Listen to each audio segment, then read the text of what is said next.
Hey guys, today we gonna be talking about iPhone X first impressions. The iPhone X is entirely new and entirely different. It marks a complete departure from iPhones of previous years. The release of the iPhone X is also the most excited I've been about a new iPhone since the iPhone 4. Since the iPhone 6, iPhone refreshes have been largely iterative. Sure, we've added some notable features along the way, but the iPhone X changes just about everything, from how we navigate iOS to the design and so much more.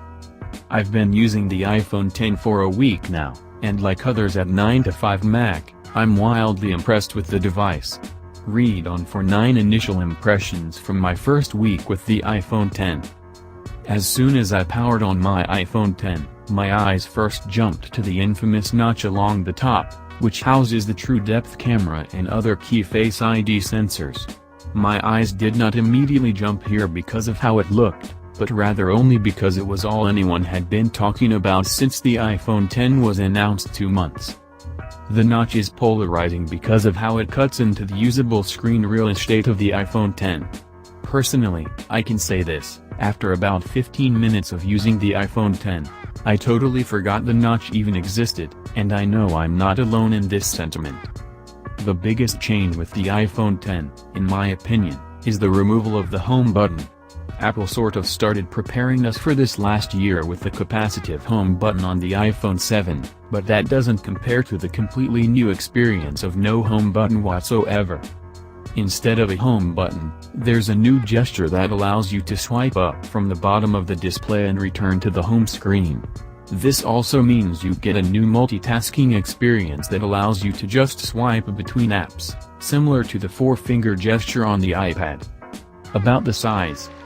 I'm a long-time big screen user. I use the iPhone 6 Plus, the iPhone 6s Plus, the iPhone 7 Plus, and the iPhone 8 Plus.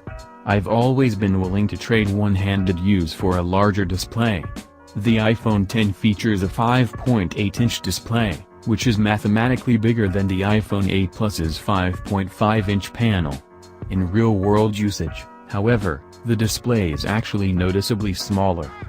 The iPhone 8 and iPhone X are Apple's first devices to support Qi-based inductive wireless charging, despite Apple's initial aversion to the technology. Apple's late to the game here, so wireless charging isn't necessarily a revolutionary addition, but nevertheless a welcomed one. About Face ID. For me, Face ID has been nearly perfect. There are moments when I miss Touch ID, such as when my phone is laying flat on my desk and I just want to quickly view a notification. But all in all, I'm convinced that Apple made the right move with Face ID.